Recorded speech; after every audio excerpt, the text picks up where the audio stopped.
You're listening to Existential Coffee. Okay, so my question is, what does existential mean to you? When I think of the word existential, I think of, beyond existence. Obviously, something that it's hard to explain, you can't define. It's sort of one of those way out there, you can't really understand it. I don't know, that's what I think of.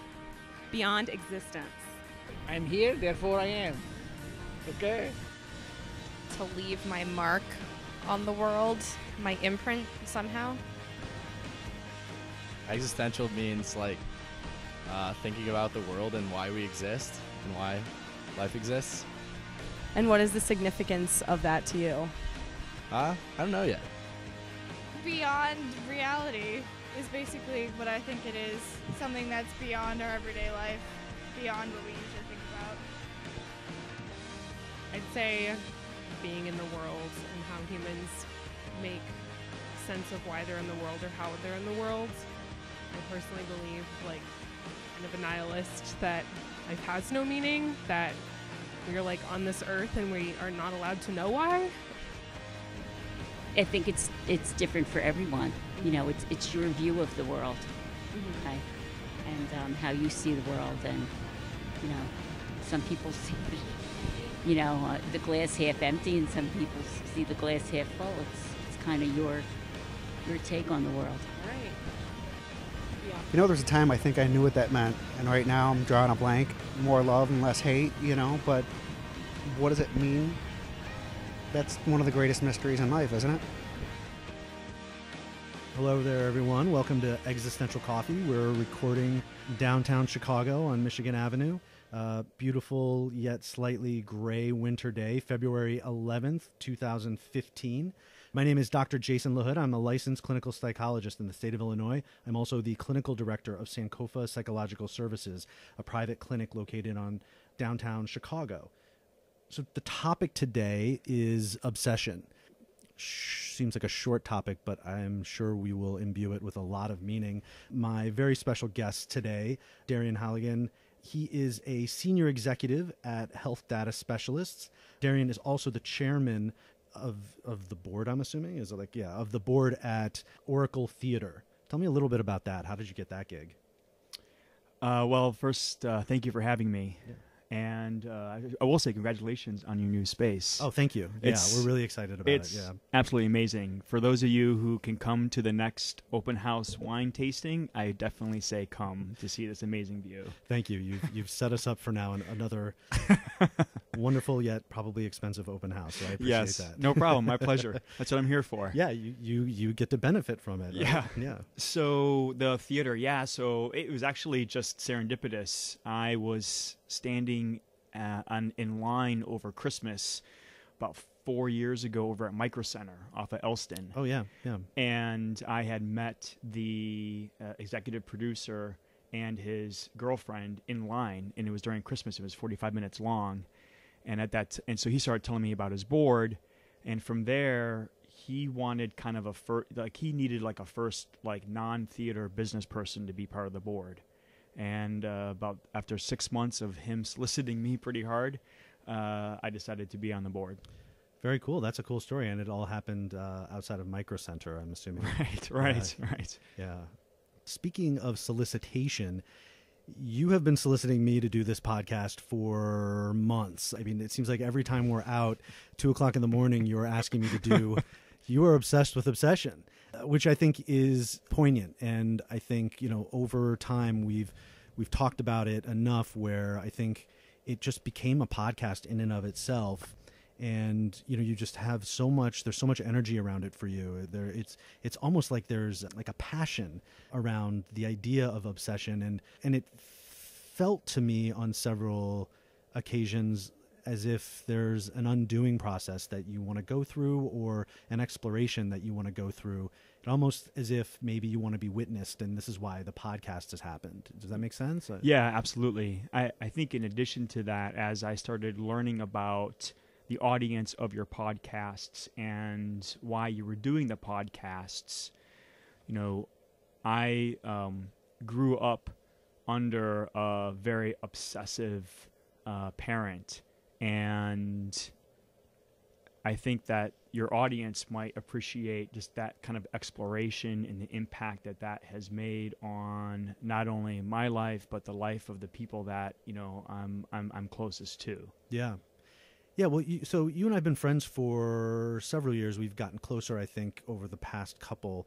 And one of the things that I know about you is your ability to sort of like be vulnerable and put yourself out there. And I also think, you know, that coupled with what you value as a person always sets you up for success, obviously, in career, but ridicule and disgrace. But but that's the vulnerability part, you know, and so I can appreciate that you wanted to do this. And I think I was hesitant that, you know, what would this become if you and I did a podcast about something that's very deeply personal, me being a psychologist, but also being your friend, like, what would that look like? And I think that's why it took so long. I think also that the conversations happened at 2 a.m. usually, and I didn't remember most of them the next day. So, but, you know, here we are.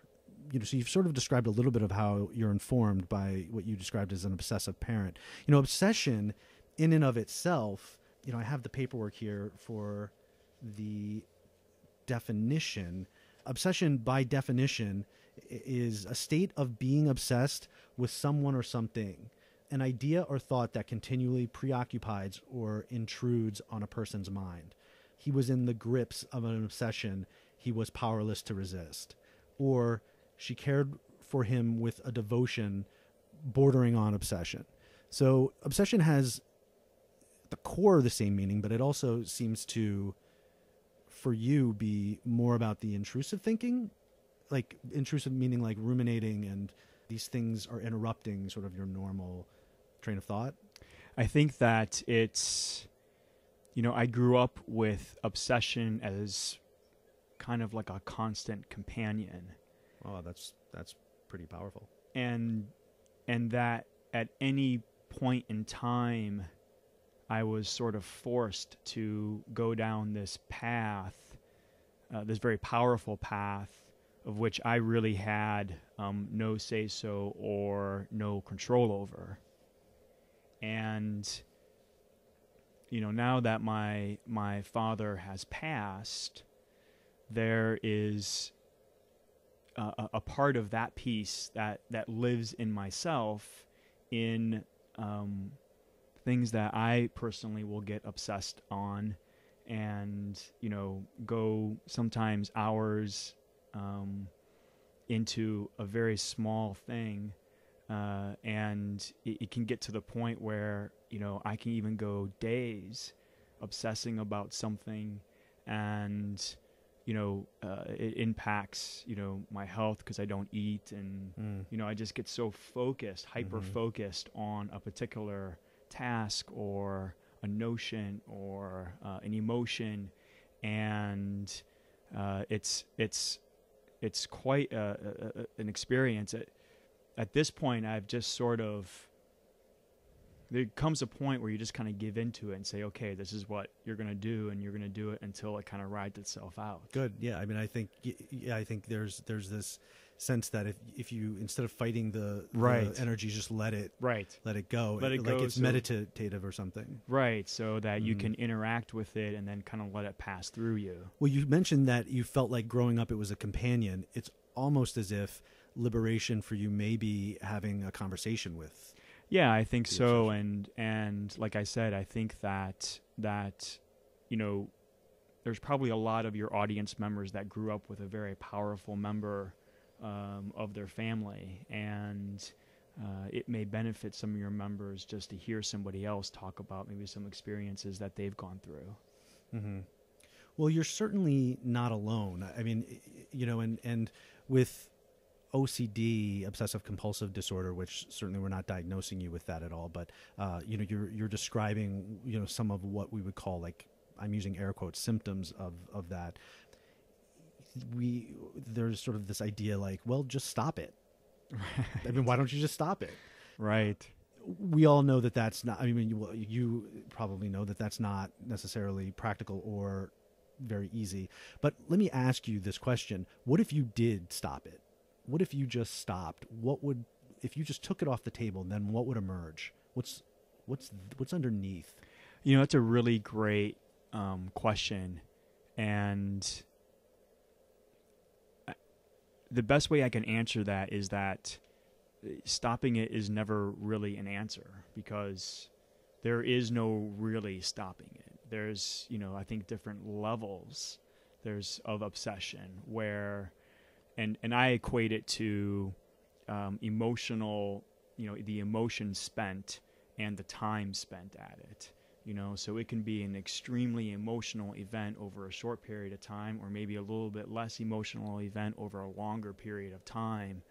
But once a fixation occurs, to just stop is, you can't. You just can't. It just kind of takes over. Well, what about compulsions? You're describing obsessions, but what about compulsions? I think that's different, because in my mind, you may have a compulsion to, and this is for lack of a good example, but maybe a compulsion to eat some chocolate. Sure. And, or maybe you have something time. Sweet after dinner. Sure. Yeah.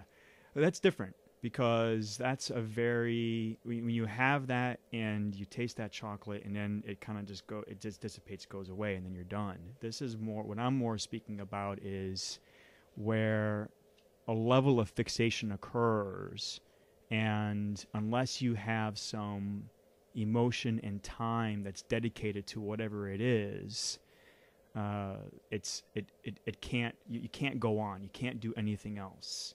You have to just sort of fixate on this one thing for a period of time. Mm-hmm. And maybe it's now that I'm thinking about it out loud, and maybe it's that time notion that's so different of compulsion versus an obsession. Well, so if we were to split the two, I think oftentimes the difficulty with OCD, I think, as an idea, not as a diagnosis, is that people who suffer from this, or suffer with this idea of obsession or the experience of obsession, tend to be higher functioning. So there's like a stamina that develops over. It's like lifting weights. So the more you've dealt with it, and you're talking about it as a very early childhood, the more you endure it while maintaining a higher functioning. You have a relationship. We hang out. I know you're able to have fun, and you're able to work. Right. At the same time, you have this whole other thing going on in your life. This whole other, like you described, companion. Right. Absolutely. Well, I think that I'm lucky to not have it, to a point where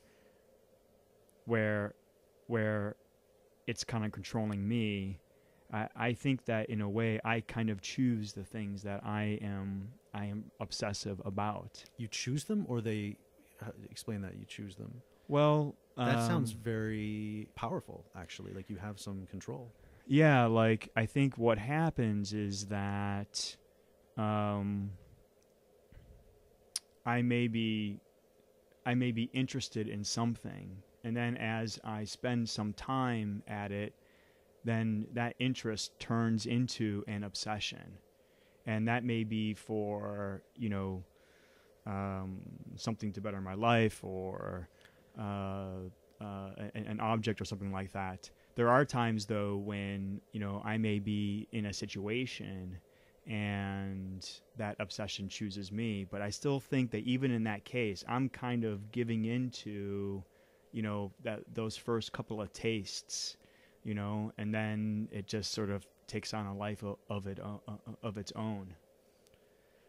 And there's a reason for that. Okay. Yeah. Okay. And I may be getting too far ahead. No, I think go ahead. What's the reason for that? Well, I think that at least in my case, and definitely what it was from, my father, it was really this strive for perfection. So there's really a correlation between obsession and perfection, because as you're spending the time and you're going through the same thing in your head a million different ways and slicing that cube and turning that cube to see it in a different way, and then either writing things down or trying to act out some piece of what you're obsessing on, there is a method behind it. And at least for me, it's that strive to find perfection in whatever it is that I'm obsessing about. So, I mean, I'm not around you all that often for extended periods of time. What's it like to live with Darien and his perfectionism and obsession? I mean, do you think, or do you have conversations about it? Because I was surprised to hear how much you struggle with this when we first started discussing it. Yeah. I don't know. I mean, in my mind, it's great. Of course. I mean, because, everything's clean. Everything's clean, right? And I just have these moments, and then, all of a sudden, 4 or 5 hours later, I kind of come out of it, and... We've described days. Yeah, it could be days. And, the last thing that happened to me was over a rug. So... what we had decided to do. Oh, I remember Olga. Sorry, Olga is your partner. Right? Yeah, right. I remember Olga saying this. Yeah, so we had decided that the bed that we had was too big for the room, which it was. We were looking for some creative solutions to solve that problem, and we decided that instead of having a headboard, we're going to take a Nain rug from Iran and we're going to hang it on the wall. And then we're going to get a smaller kind of just bed frame, a wooden bed frame, and kind of make it appear a little bit smaller, but yet still give a very grand look. And so I was all over the idea. So I thought it was great. And when we hung the rug on the wall, I mean, that in itself, if I told you how many hours that I spent just researching different ways to hang the rug on the wall. Yeah. And then once the rug was on the wall, fixating on these little things around it that probably didn't make a difference. And then actually probably spending upwards of a day and a half solely focused on trying to make small adjustments to the rug to make sure that rug was as perfect as it could be against the wall. Okay. Is it still perfect now? Well, it's not perfect. Oh, wow. I had Lord. to. I'm sorry, Darien. No, it's okay. Well, the measuring tape doesn't lie, and I guess what happened with the rug is actually because it's it's handmade, it's Nain, it's from the late '60s, and it's not perfect. But right, but is that part of the beauty? Can you see the beauty in that, or do you? The way what drew you to it is that it's beautiful, or that there's an ability to repair it and make it perfect because it's imperfect? No, it was really the notion that I had a vision of what that rug should be like on the wall. It's not congruent. And when putting it up, it didn't match that vision. Yeah. And I just figured that I was smart enough to, change it in ever so slight ways in order to match that vision. Yeah. Now, what I will say is that, and maybe this is my arrogance, but I will say that most of the time I'm always, going one step further, one step further, one step further, one step further. The rug was particularly frustrating for me because even though I kind of knew that the rug may have been imperfect, so on one side it's longer than the other, which creates a curve in the rug as you're looking at it. And so when it's up against the window frames on the side, it actually curves down. Mm-hmm. And then on the very, very bottom, which you actually never see, it's actually the fringe is 3 inches lower on one side than it is on the other. Okay. So I kind of refused to measure the rug, which Olga wanted me to do like 3/4 of a day beforehand, so she can say to me, hey, no matter what you do, it's not going to be perfect. Yeah, it's interesting what one of the things that we talk about in psychology, and this is Carl Rogers, it's not me, but he would say that the foundation of stress and anxiety is congruence and incongruence, that when we have an idea or a belief or a value or an experience within us, we want our environment to be congruent with that. And if it's not, then we get anxious, and then we have to figure out ways to compromise with our internal experience and the environment, which you're describing. the thought that came up for me, and this is unique for me, and I'm glad that we're having this conversation because it's helping me to sort of like see. The thought was, and I mean this with the utmost respect, what if the carpet's perfect and your view isn't? Right. Well, it could be like a whole optical illusion. I even remember telling Olga, well, maybe I'm just seeing it. Maybe I'm just not seeing it the right way, you know? And thank goodness, you know, that didn't take me on a whole nother path because that could be a whole thing. Right. You know, everyone's lens is a little bit different and, you know, I'm not as arrogant to say that there's one lens better than another, but yeah, absolutely. So let's imagine the carpet had a conscience. It was conscious, you know. Do you think the carpet would be more forgiving of you than you are of the carpet?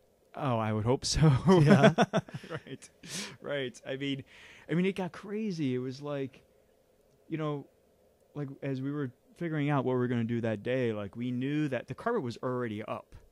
And the thing about that we couldn't, you know, it's kind of like out of sight, out of mind, and you could really only tell that the carpet was curved like halfway down, you know, and so the bed was against it, so you couldn't see it. So then when we took the old bed frame out and then it was building the new one, then I could see the carpet, you know, the full thing. And then it's like, okay, well, I didn't even plan to spend any time readjusting the carpet. And then all of a sudden, here I am, like 6 hours later, still literally 6 hours later with this crazy and tall ladder going back and forth, back and forth, back and forth, back and forth, making just the little minute adjustments to the clips to see if that made any difference to make this carpet perfect. Okay. Where do you escape? Where do you retreat? Like how do you is it possible? When you say where do you escape, do you mean where does the obsession end? When does it exhaust itself, and or when is there some reprieve from the grasp? Yeah, well, it's that too. At least for me, is very conscious. When in the rug example, it was after I measured it, and then you know the measurement doesn't lie and determine well. You know, one side of the rug is actually 4 inches longer than the other side. And there's just nothing I'm going to be able to do about it. And I think at that time it was a realization I had just spent about 4.5, 5 hours making all of these minute adjustments. And I'm telling you, it made no difference. I mean, it made such a small difference that, you know, it was like, okay, I just spent the last 5 hours accomplishing nothing. You know, it's time to say, be done with it because you know you're not going to get any further. Yeah. And I think there's but at other times I think that there's and this is particularly frustrating for me because there was no real resolution. You know, it was like, okay, it's imperfect and I'm going to know it, but probably nobody else will know it. When somebody comes in and looks at it, they're not going to be able to tell. Well, what does resolution look like? I mean, I'll be honest, I'm not a huge believer in closure or resolution. I mean, so I'm always curious to know what that looks like. Yeah, well, in this case, it was just a choice that it's going to be imperfect, but you know, I'm just going to have to live with it. Okay. Yeah. Yeah, because in my mind, I think the carpet's imperfect, always will be. It will never be resolved. Your image of the carpet is perfect, always will be, and never be resolved. And that, to me, is the beauty and the perfection. The perfection of it all is in the chaos of like this absurdity of like how absurd is it that you're thrown onto this planet and you look at things and they don't match up, they're not congruent, and then there's no resolution. Right.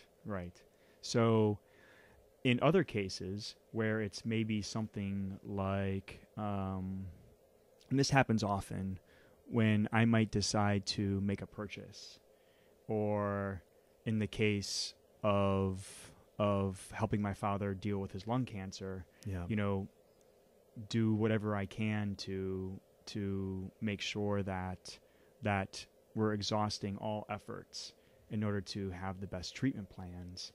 You know, that's a whole different level of resolution. There's meaning involved, or does it feel more meaningful? Is that what you're saying? Yeah, well, the carpet was almost like a exercise in geometry or math or something like that, and I think there was a part of me that was actually enjoying that kind of exercise, you know, and it really became just like a mathematical mental exercise at one point, you know. And I remember even saying in my head, you know, okay, I'm going to submit that the carpet is imperfect, but I still think that I have to find that geometrical, you know, balance. Sure. So where, you know, it's not too skewed on one side versus the other or something like that. In the case of researching something to purchase, or you know, whether it's researching a service for healthcare, or whether it's, you know, helping my dad fight cancer, or whether it's, you know, figuring out what next job to do or something like that, you know, there's a whole nother level of, you know, obsession and perfection that can go into that as well. That if I'm trying to sort of conceptualize, if the stakes are raised with your dad. Yeah, right. Okay. So the energy behind it, you can't sort of play in it like you were with the carpet. Yeah. Okay. But even like in things like, what's interesting is that the carpet one's a fascinating example because it also reminds me of my parents were trying to lay out this carpet. And, you know, carpets have a fringe, and they all go in one direction. You know, so the way that the light bounces from it, depending on which way you have it in the room, will look completely different. And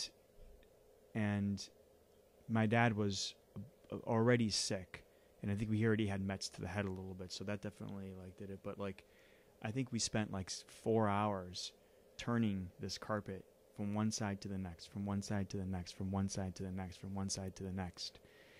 I mean, it was a pretty big carpet, so it was a pain in the ass to do. It was probably about 15 feet long and 9 feet wide. And we spent like 4 hours, just my mom, my dad, and I just turning this carpet. And it first turned into, well, how is the carpet best going to look? And that obsession over the way the best carpet, the way it's going to look, kind of turned into, you know, I'm not a good son because of these other things, and, you know, that turned into, you know, something about my dad, you know, wanting, you know, how I'm dealing with him and fighting his cancer. Well, this was an explicit conversation, or this was within yourself? This was an event that occurred about a couple of years ago.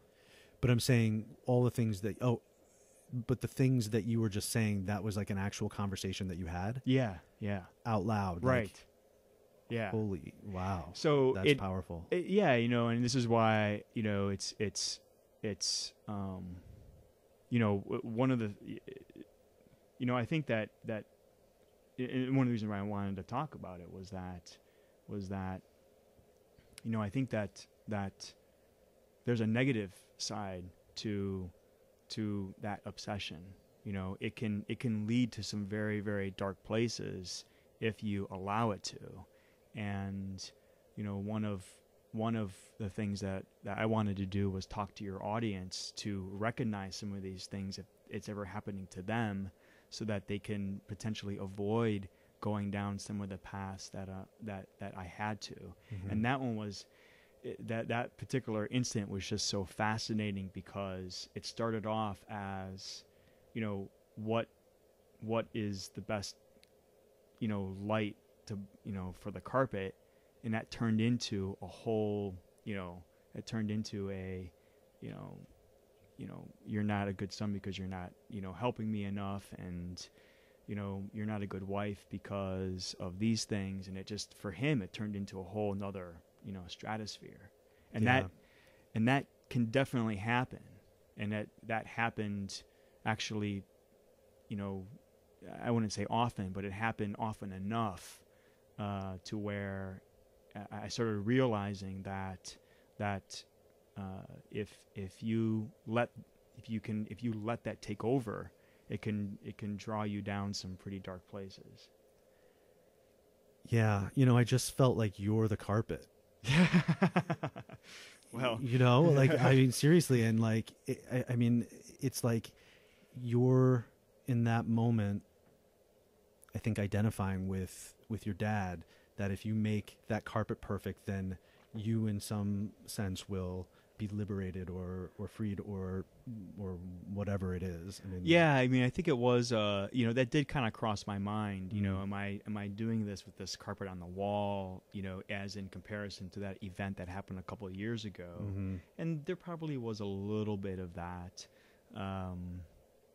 You know, I'm very happy to say that, you know, when my father passed, I felt very good about, you know, where him and I were in our relationship. I remember you saying that. I was really, given the relationship, I was really impressed with how you went towards him.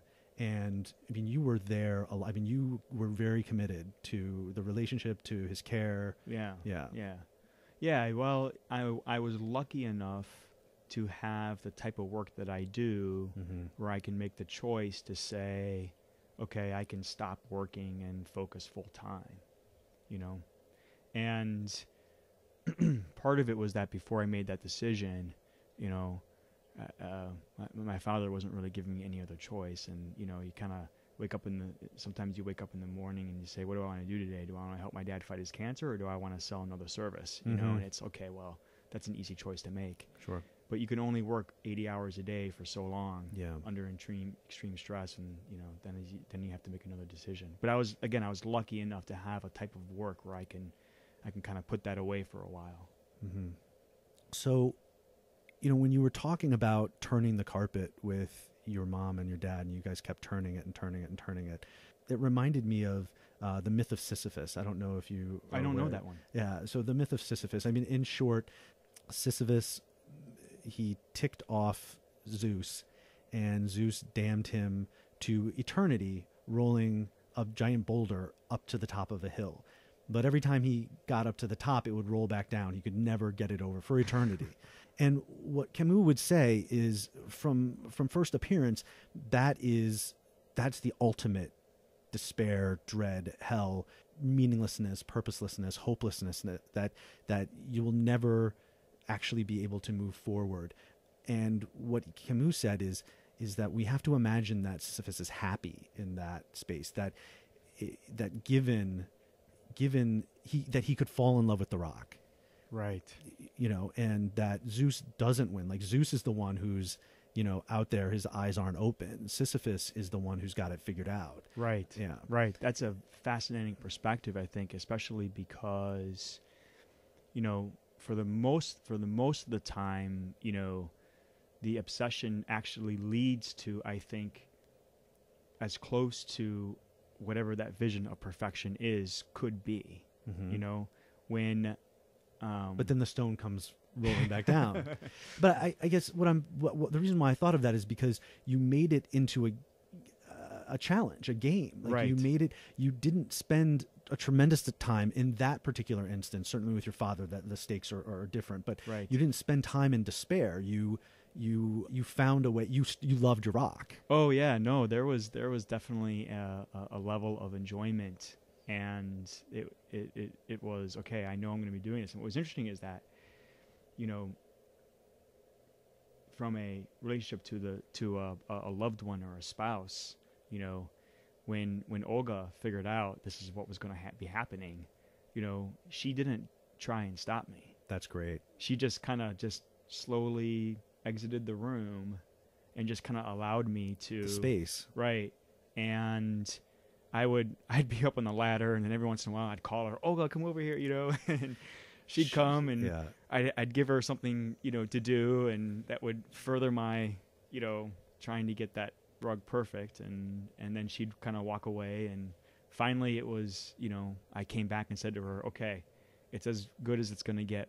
Let's go to the next step. Wow, that's great. Yeah, that's great. I think, you know, that's best case scenario.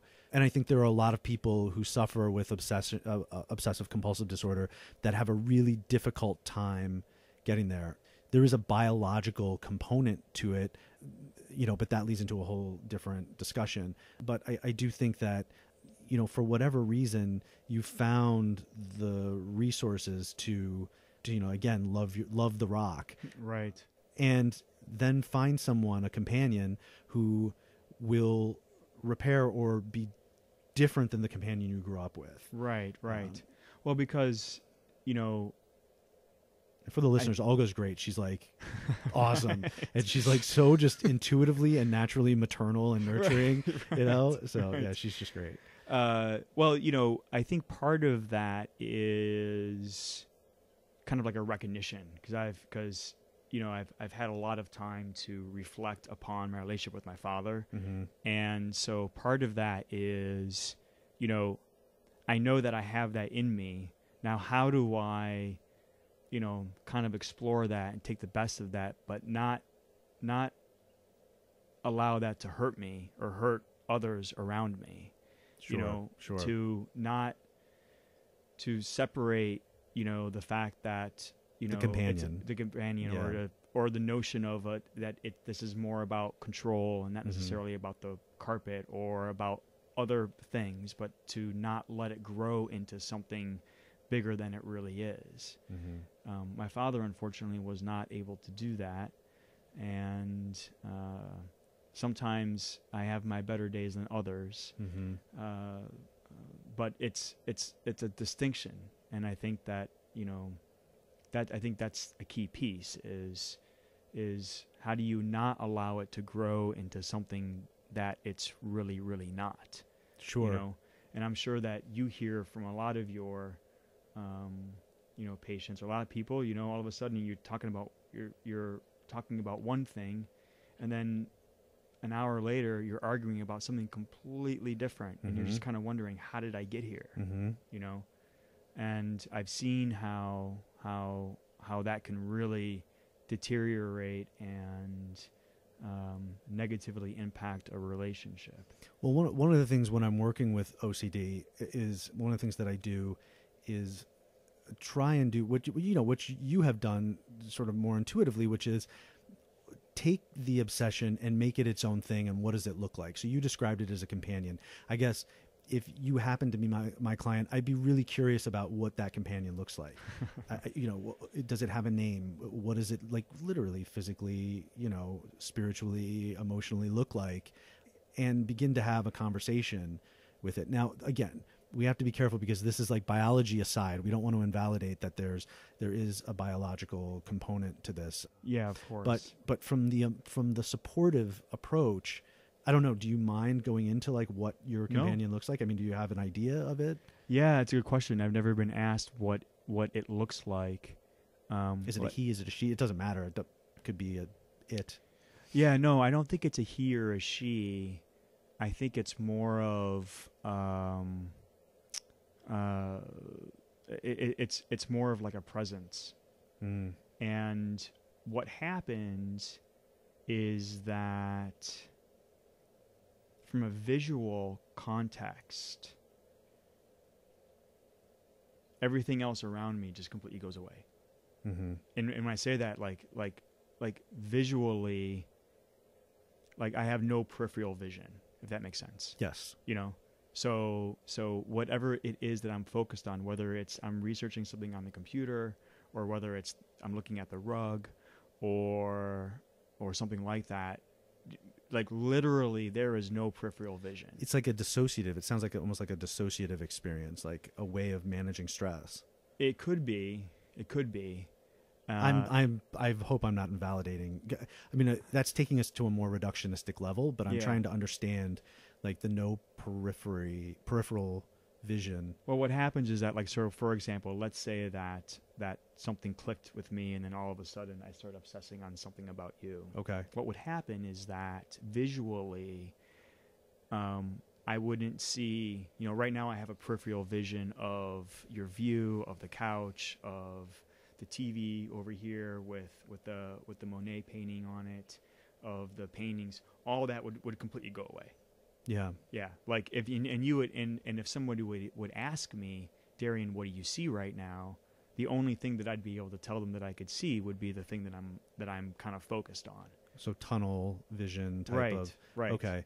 It feels like it omits possibility or constricts or closes down the idea of possibility.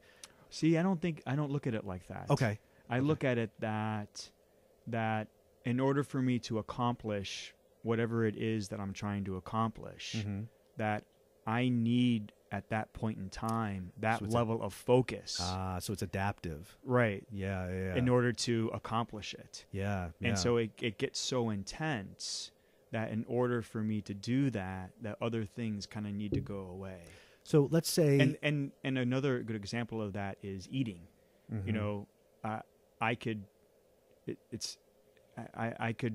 go a whole day, maybe even more so, without eating Mhm. because I'm so hyper focused or obsessed on something.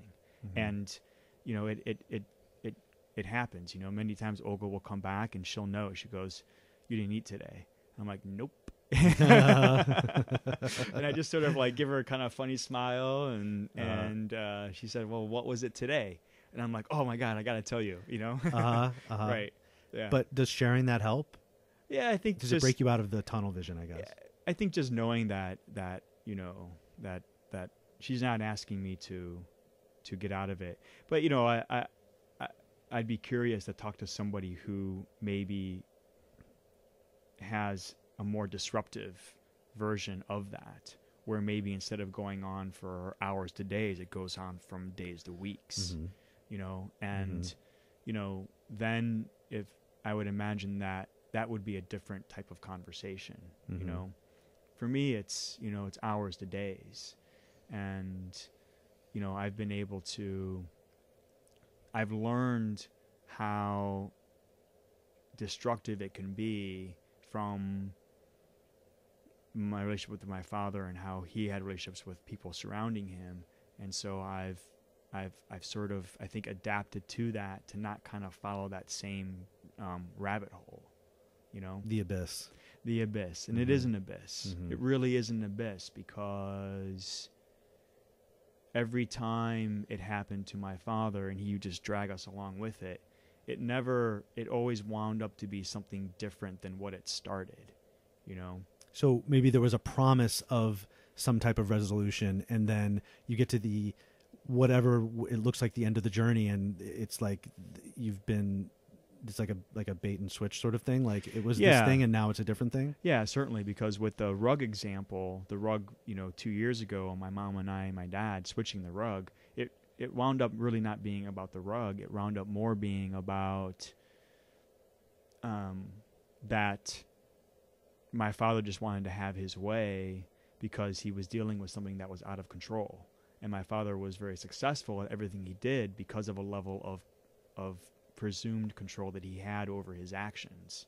I see things in terms of like repair, and that congruence and then the repair of the incongruence.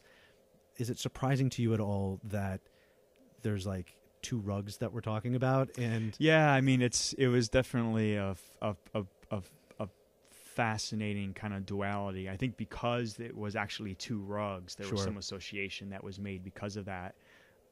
Even though they were very different, separate instances, but yeah, content different, right? But I think, you know, there was a little serendipity. You know, that was, you know, the rug thing here on the wall that just happened last weekend. Right. And so all of a sudden here we are talking about it, and that was after we had decided to make this date. You know. Well, I mean, everything happens for a reason, and I think what I heard from the rug story from you know the couple weeks ago is or last week is almost like an installation of hope that there is possibility. Now, you know, what you're describing is coming from something that wouldn't necessarily be like maybe someone who would come in for OCD in terms of like the level at which someone feels like they have control. But I think what it speaks to is that there is the possibility of reparation and acceptance of the boulder or the rock, right. You know, given again, you know, given that the biological component is also taken care of. Yeah. I think that's a key piece, is that I can see, and I think I did this maybe earlier on, where I would just see myself going out and then I start fighting it, and then that initial fight just wanted me, it just by not giving into it and interacting with it, I wanted to interact with it, but I prevented myself from doing that. Now it's just, okay, I'm going to ride this path, and I have the confidence to know that at some point in time, something's going to, some kind of realization is going to occur, and I'm going to come out of it. Mm-hmm. And it's just happened so many times in that way that I just kind of feel comfortable now. You have faith. Right. I have, right. That, and it's true. It's really, truly that kind of, and visually the way it looks like for me from this perspective is I look, I see it coming.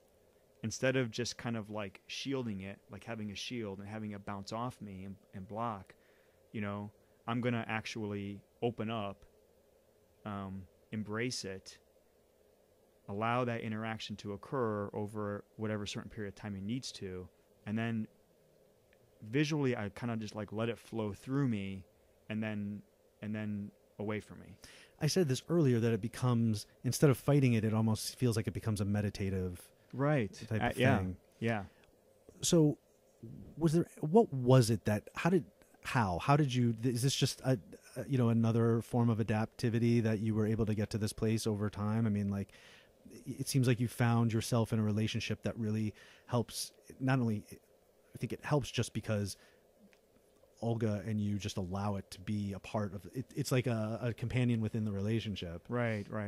But how did you find yourself here with this way of being in obsession? Yeah, I think that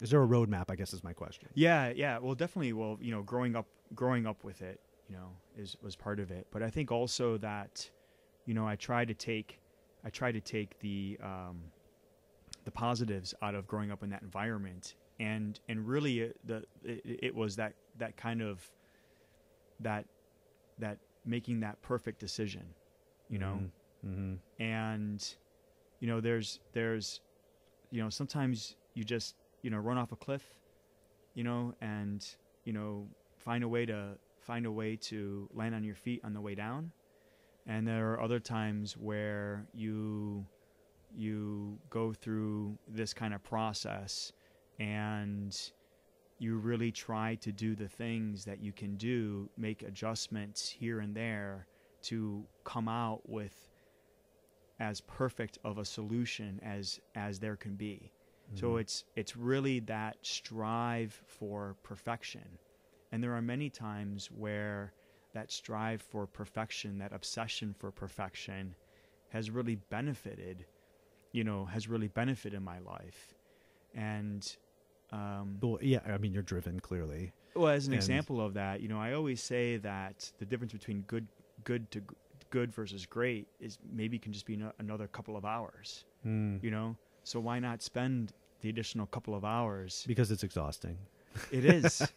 Right. See, but for me, it's like a mental exercise, like that exhaustive. Sure. That sure. For one person's exhaustion is another person's playground. Totally. Oh, yeah. I agree. Yeah. No, I definitely agree. I mean, if you have in terms of the energy around it, if you have like a Ferrari, you don't want to drive it at 40 miles an hour for half of Lakeshore Drive. Like, you want to be like pedal to the metal, like flooring it and, reaching the finish line. It even if it becomes a marathon. And with clients who come in with OCD, I often feel like, and I'm not suggesting this is your case, but I do often feel like there's a deep sense in the journey to matter, but worthiness to matter, like as if you were owe something in order to matter. Yeah, that's a really good point, because I think that what would be torturous would be, at the end of the time spent, that you're either in a worse place or you're in the same place as you were before. Okay. Holding pattern or stuck or... Right. Okay. Right.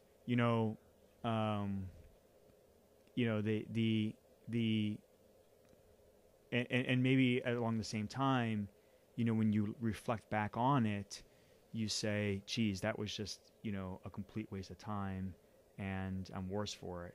Now, the example of the rug is interesting because I looked at that as kind of like a mental exercise. Sure.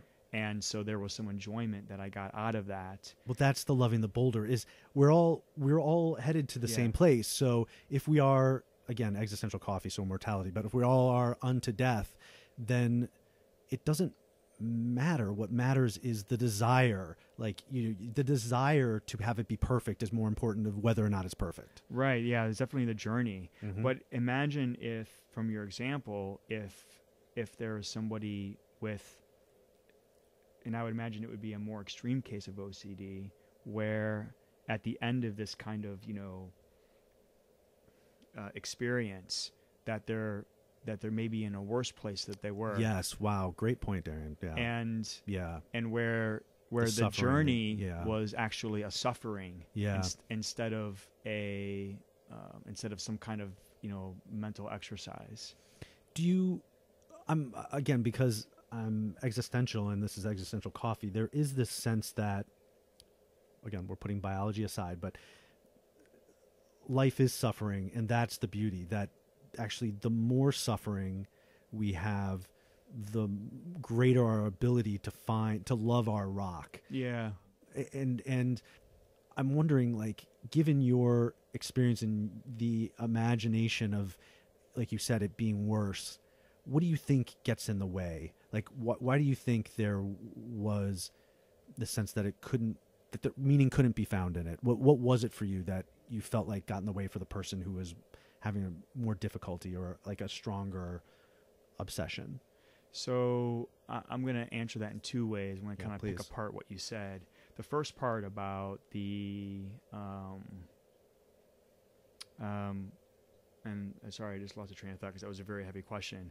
Yeah. But is that it was an individual's pain, like what, like, and I can say that in, I used to play a lot more music than I do now. Okay, and great artistry just seems to come more from pain than it does from pleasure. Sure. And my band teacher used to tell me you got to be pissed to play. And although, the Grammys are just, although that song Stay With Me by Sam Smith is the most annoying song in the entire world. I hate that song because it's so self-indulgent. I just want to throw it every time I hear it. He has an amazing voice, by the way.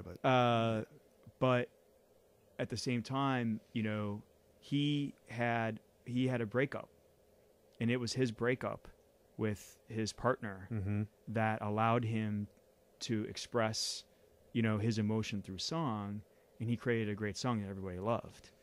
But does he love it? I think he does. Okay. Obviously, he loves it now because he's got like 4 Grammys because of it. But I guess my point is, do you think that in the suffering he finds joy when he's singing it? I would say absolutely, and the reason why is because I know that very intimately, because there was specific pain that my father went through. He chose not to let that go, and he chose to use that pain to accomplish some of the things that he did. So he needed that pain in order to accomplish what he did. And he had a recognition of that, to the point where he said, the pain is benefiting me so much, I can't give it up. Wow. And that was a pain about him not feeling validated with his family, with his sisters always kind of ragging on him a little bit. He always felt like he was that kind of little kid in the back of the room needing to raise his hand, and he wanted to prove to everybody that he was somebody, that he mattered, and that he owed in order to matter. And so if he would have done probably what you try to preach to some of your patients, and what I think I try to do, which is probably more have a balanced life and more just let that go, he would never have been as financially successful in his business, because he used that pain to push and strive towards something else. I think just from experience and from personal experience, I'm not just speaking clinically, but I think there's this, I use this with a little m, but this myth to what you were saying, which is if you're working at 200% to accomplish something, there's an optimal level of energy that you can put into something where you still get gains. Yeah. And that your 200% is your 50%, let's say, is other people's 100%. Yeah, certainly. Does it's that make relative. sense? So, yeah, right. Absolutely. So that if you're putting in half the amount of energy, you may still be getting the same return. Right.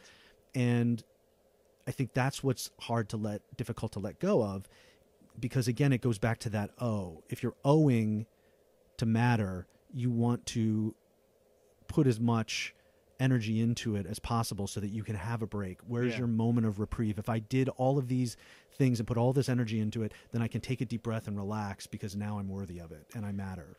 Well, I think that, motivation is a very, very strong factor. In all of, and when I sell, that's what I do. I do for a living. I sell.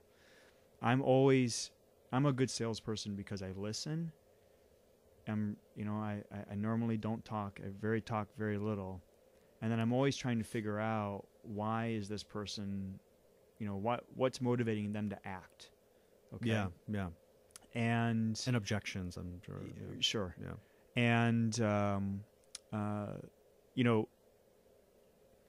Olga and I, we were just watching Rocky 2, and, here he is, he's going to be fighting Apollo Creed for the second time.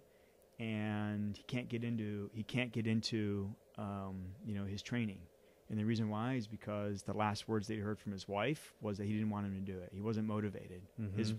His love for his wife was so strong that not having her support demotivated him. And then all of a sudden, she comes out of the coma, and she says, "I want you to win." And he's like, "Boom, let's get going." Yeah. So and then the montage, the 80s montage, right. the obligatory 80s montage. Yeah. But the point is that it's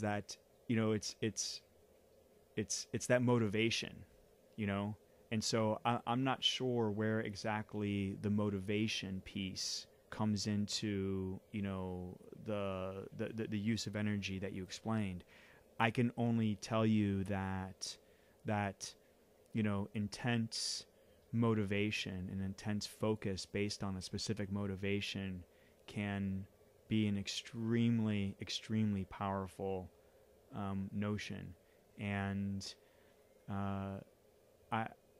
and so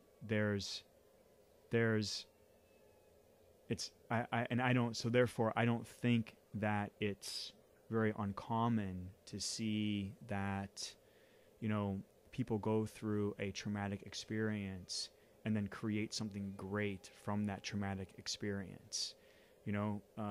Amy Winehouse was a great example of that. Unfortunately, she had to live her words. Kurt Cobain, Jimi Hendrix, Janis Joplin, Carpenter. Yeah, right.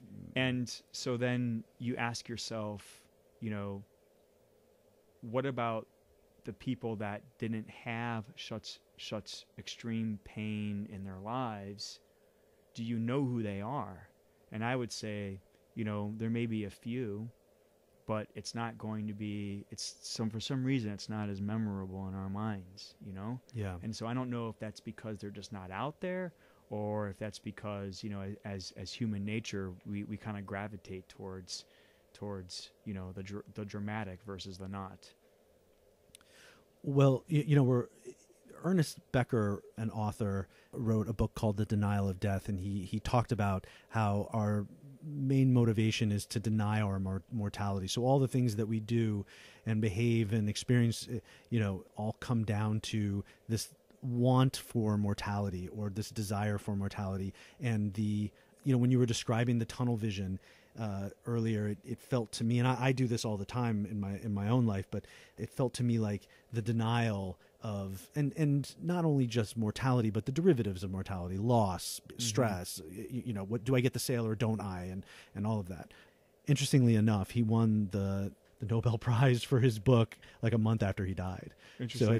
So it's like he was doing this. He was aware that his book was his immortality. Yeah. So just out of curiosity, was part of that the strive for immortality lessened those periods of Sure. Yeah. Yeah, it's a way of mitigating symptoms of stress. Right. Similarly to obsession, I think obsession is an adaptive, as you've described it, way of managing stress. Yeah.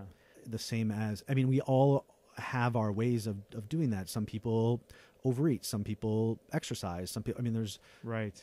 Everybody has a thing that like works for them. I even think the most maladaptive, as some people would put it, ways of managing stress are in fact adaptive, and they may just not be working for the person. They work, but maybe they want something different. Yeah.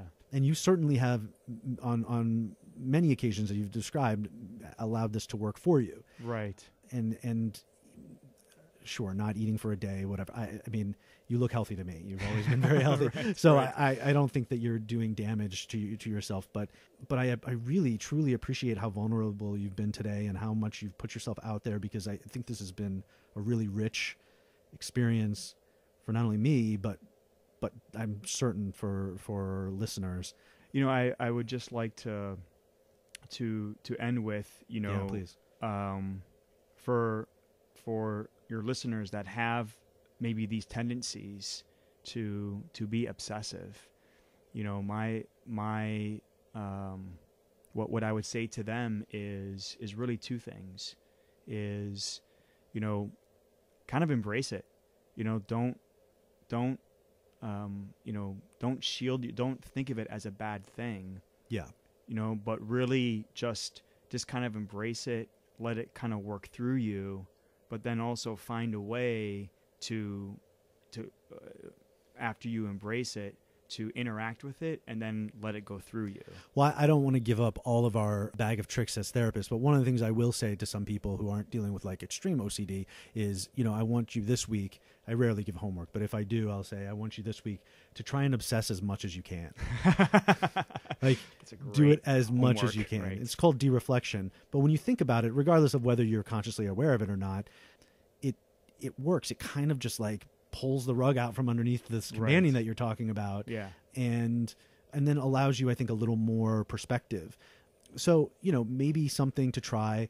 And, you know, there are certainly tons of resources online if you're struggling with obsessive-compulsive disorder, or, you know, obsession to the point that it's rumination, or it's feeling really, really uncomfortable and you can't get your hands around it. I've noticed that in my experience, oftentimes a brief intervention can really help to alleviate a lot of intense symptomology, but it is work, like you've talked about. It takes time. And so I appreciate that you talked about how did you put it, your final thought? Like, you didn't say letting it go, but like working with it instead of against it. Right. Just kind of like embracing it, working, you know, with it, interacting with it, and then letting it kind of go through you. And that's like visually how I look at it. I'd say the second thing also at the same time is understand and know that perfection is the enemy of the very, very good. Wow. That's great. That's really good. Yeah. Yeah. That's a key. I think, you know, when, and I had actually heard that in Washington, D.C., and it's a kind of a political term. They talk in those terms with bills. You know, how they get bills passed. You know, there's Republican bills, Darien. Every bill, but it really kind of, I think, correlates to, you know, to not allowing that obsession piece to become negative. Sure. That there has to be a realization at some point in time that you've gone all you can go with it after so many periods, and that it may not be perfect, but it may be really, really good. Mm-hmm. You know, I like that. That's what I was trying to. That's a good way of describing what I was trying to say earlier, which is that like the imperfection of the rug and the perfection in your mind are perfect. Yeah, like that's the beauty of it. And loving your rock, finding beauty in the meaninglessness because that's the closer you get to an acceptance of life having no meaning. And that, the closer you get to that, the closer you are to being able to find joy from day to day. And, I talk about that a lot and will continue to as the podcast continue Existential Coffee. Any other final thoughts? No, I just wanted to say, thank you. It's been a great pleasure to talk through this. Yeah, it's been great to have you here. Thank you so much. So I want to, again, even though I just did, thank Darien Hallagan for coming by and talking about obsession, what I'm thinking about calling obsessiveness for the title. And yeah, so this has been Existential Coffee. Know your insurance benefits. I talk about this at the end of every podcast. Make sure you know your policy and your plan so that you can be prepared if something happened or if you need to use it. And yeah, this has been Existential Coffee. Go grab one.